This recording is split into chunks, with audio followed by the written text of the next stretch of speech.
I love you, mother dear. I love you. I love you more. Ang ganda ng sagot.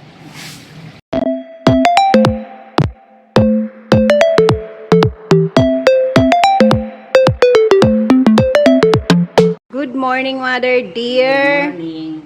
Ano ang iyong breakfast? Ito. Ilang araw ng spaghetti. Yan pa po yung pasta namin. Niref muna namin. Freezer ta. Sabi namin, pahingahin muna natin. Tapos ngayon po, inano na namin ulit. Yan.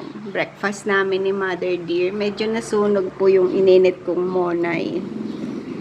Ayan. Tapos 1 egg yan. Tapos saging. Kaya mo pa ba magsaging? Hindi na mo. Hindi na. May banana cake pa po kami. Ayun, nakata. Ayan, kain po tayo. Ang aming simple breakfast. Kami po'y manunood na ng pelikula ni Timmy. Pinapanood po namin yun sa umaga. Tsaka nung kainaman in Canada. Yung kanilang vlog. Yun. Siyempre, namimiss po ni Mother Dear ang kanyang mga anak na babae. Yun. Yun po ang aming pinapanood sa umaga habang kami nagbe-breakfast. Yung mga vlog po ni Timmy at ni Kainaman in Canada. Please watch po. I-watch din po nyo ang aming vlog at vlog ni Ka Enteng at ni Ka Farmer, ni Handyman and Family. Please watch po. Thank you! Mother dear, vitamins and minerals. Ayan po si Mother dear. Ayan na po, nakahanda ng kanyang vitamina, turmeric fish oil, B12 folic for the brain. I love you, Mother dear. Wala pa po si Daddy. Uy, ngayon. Sabi ko, antayin niya na si Pudak eh. Oo, nandun na din. Oo, naandun na siya eh. Natutuwa yung si Dak pag naandun din siya. Isang araw na lang naman. Ngayon naman ata ang dating. Okay na ang panahon. Mas maulan sa Manila. Oo nga. Naalala niya kasi dito baka daw maano yung ulan. Siko, don't worry about us. Be happy there. Diba no, Mother dear? I love you, Mother dear. I love you. I love you more. Ang ganda ng sagot. Good morning. Kusina na tayo. Thank you, ka-farmer. Di ko po alam kung bigay din to kay bro. Kung bigay po to kay bro ng mga ka-farmer. Maraming salamat po. Pili is talagang delicacy po ng Bicol na talagang pag Bicolano ka, you love pili. Ayan. Maraming salamat po. Plus, ito po, nagbigay din po si bro na abo. Masarap na daing na dried fish. Yan po ay paborito ng aking ama. Diba nama? Remember? Abo is paborito ni Father Dear. Thank you so much. Ito na po yung kimchi natin. Hindi ko pa po siya pinapasok ng ref. Yan. Tapos ito po hinarvest ko ngayong umaga. Kasi sabi ko kay Mother, Ma, kunin na natin yung mga talbos, diba? O, itatsalang namin yan. Ano tawag doon? Gigisa lang namin siya sa garlic mamaya. Ako na po ang bahala niyan. Tapos ang ulam po namin, ito na. Tapos magpa-fry kami nung dried fish. Kasi syempre, ano naman, excited. Tapos meron pa po kasi kaming tirang beef kahapon. Ito po'y nilagyan diba lang ng radish. Ayan. Yan. So, yan lang po ang ulam namin. Tapos, ano po yan? Ang ulam po namin is beef na nilaga, talbos ng kamote, pili, at yung dried fish na abo. Diba? Siyempre, ako with kimchi. Yan. Yan po. Kaya parang easy lang life namin ngayon. Tapos na po kami maglaba. Siyempre, hindi naman tumulong ang mga bebek ko. Walang ginawa kundi kumain, magpasaway. Ayan. Ito na lang po ang aking binubuno. Yung dalawang basahang may mapanghi-panghing konti. Ayan. Ako po'y walang tulog kagabi. In-hit po ang 3 bebe ko. Yung 3 dogs ko ay in-hit. At dahil wala pong boy, sila ang nagsasampahan. Tapos yung lola, si Bella, kinukulit ni Tina. Ginigising niya. Gusto niyang magsampa-sampa. Hindi ako makatulog. Tapos, sabi ko, lumabas na nga lang kayo. Kinakausap ko po. Pinapalabas ko. At alam niyo po, ayaw magsipaglabas. Paglalabas po, di sasarada ko yung pinto ng door, ng kwarto. Kakatukin naman ako. As in, grabe po. Konting-konti lang ang tulog ko. Ayan. Tapos, syempre po, itong Bea Yongying. Yan pong Bea na yan. Akyat baba. Hindi naman po siya nakakaakyat. So, ang nangyayari po, iaakyat ko siya. Sabi ko, ay, kung andito si daddy, hindi uubra yung ganito. Magagalit yung palalabasin lahat. Kasi talaga wala kang tulog. Ako po medyo na spoiler ng kaunti. Di bali wala akong tulog.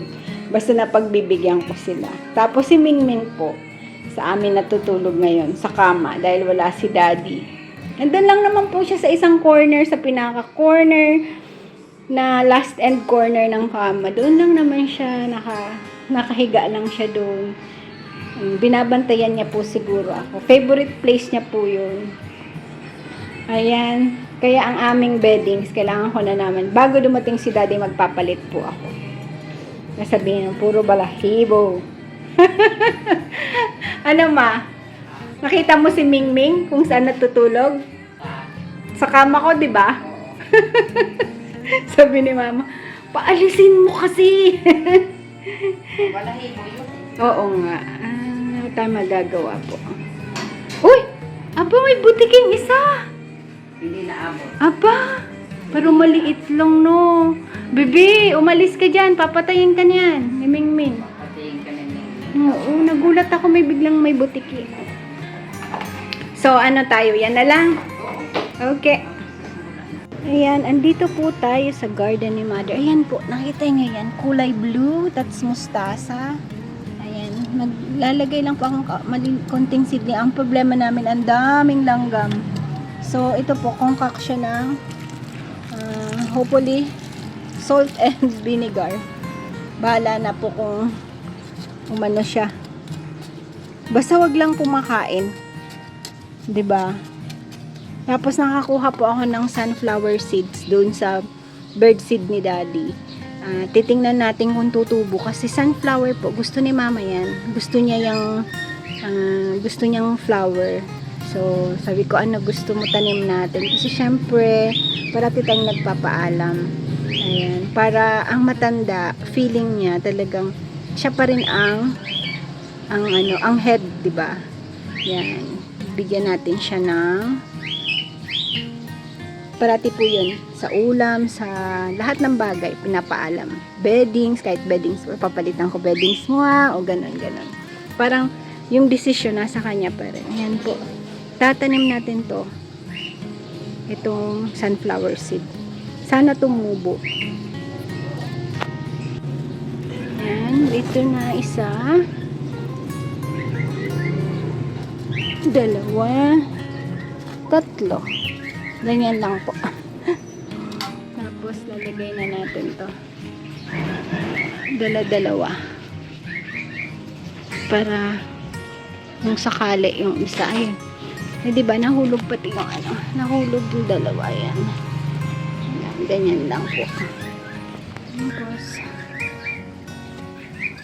sana mabuhay. Ayan. Tapos didiligan ko po nito. Dahil ang ating langgam ay napakagaling. Tapos meron pa kaming mga snail na maliliit. 'Di ba po? 'Di ba pati po yung tingnan mo kinakainan niya, oregano. Ayan po si Mother. Tapos kami po ay may maganda na ditong sili, yan. Kaya, mukhang yung sili po yan dati namin na variety yung white. Kasi, parang ang sarap ng i-ano po, no? Igulay ng dahon. Hindi pa pwede, Inky. Huwag mong papakialaman yan. Kung ayaw mong magkaroon ng gera. Hindi naman, ano lang yan. Tama po. Kamatis. Paunti-unti lang. Kasi ito po, didiligan ko to. Yung, pinakapuno. Kasi nga, may kumakain ng dahon. Naunahan po kami sa dahon.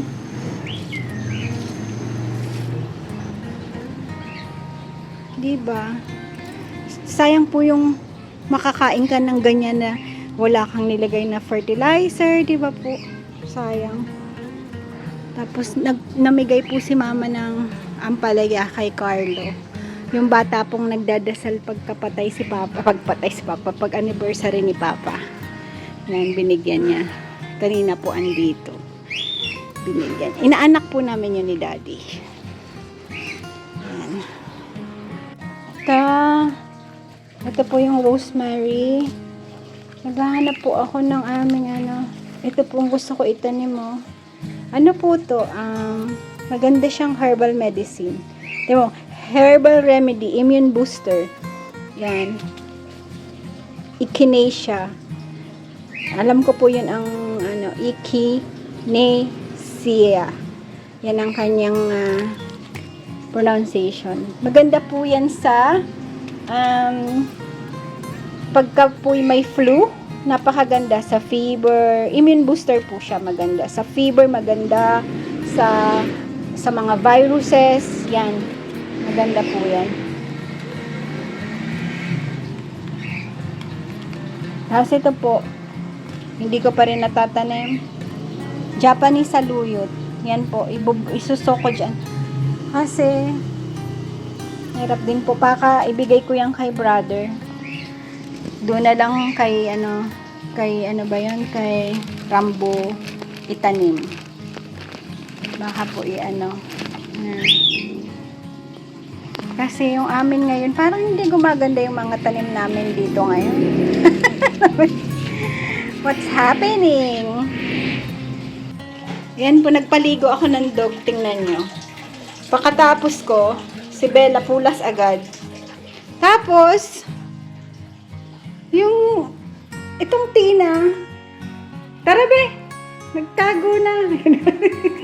Tara, ligo. Bakit tayo maligo? Ligo tayo. Ha? Malamig po kasi, medyo malamig ang temperature. Mainit-init naman yung water. Ha? Let's go. Si Tina talaga takbo sa labas eh. Tara na, bebe ko. Ito po, medyo to sa akin eh. Clingy kasi to eh. Clingy itong duyday. Ikot tayo. Para pagdating ni Daddy, wow, bango-bango naman ang mga pipi. Diba? O, bango-bango ng mga baby natin. Ayan po, may malaking, di ko alam, tuko ba yan? Di ko po alam kung makikita nyo. Oh my God. Ayan. Ito, galing sa fish pond. Ayan po. What's that? Parang guto, ma. Kawawa to. Ayan, oh. Ang laki, lizard. Ang laki lizard. Ayun na, nakita mo. Ayan na. Lumabas naman. Ayun, oops. Ay. Oops. Ano yan? Anong ano yun? Anong kas? Hindi galing dito sa fish pond eh. Hindi man Ito mo si Mingming. Alerto. Hindi man yung isda. Nagulat ako yung dugdug. Gumanon siya. Galing sila. Hindi, pumunta lang doon. Tatingin ko na ano siya sa drip ng water. Tamo, alert na alert si Dudoy, oh. Dudoy, what's that? Hindi man yung isda. Hindi naman siguro. Laki ah. Oo, laki no. Guto, ma? Parang guto, no? Tuko, hindi ganun kalaki. Hindi ito po yun. Parang Tuor, tingnan niyo po. Ako'y basang-basa. nasaan yun? Hi. Nakita mo? Yung alin? Andyan. Napicturean mo? Ito po, last na tong dog na to. Mga makulit. Napicturean mo nga ito. Ayan po ang ating nangyayari sa kusina. Kami na-interrupt nung parang buto sa Bicol yun eh. Ayan po pala magtututo si mother. Kaya lang dito po hindi nabilad. Medyo mahirap lang prituhin. Ayan, ako po'y maliligo dahil ako po'y basang-basa. Nagpaligo ako ng 3 dog. Itong mga to, hindi to pinapaliguan. German Shembe. Ay, oh my God, di pa ako nagsasaing. Magsaing. Okay, magsaing na ako, magsaing na. Lunch time! Kain po tayo. Ayan. Yan na po ang ulam natin. Dadalawa lang kami. Ang dami naming ulam. Bukas, ito na naman ang ulam. Daming ulam, mother. Ito, ang palay alam ito. Side, yung mga ganyan po, side dish sa kanya, hindi yan ulam. Hindi lang, ampalaya lang daw naman. Okay, kain po tayo. Ako po'y magkakamay. The fruit of the Holy Spirit is love, joy, peace, patience, kindness, goodness, faithfulness, gentleness, self-control. Against such things, there is no law. Thank you for watching. Please like, subscribe, push that notification bell, and share.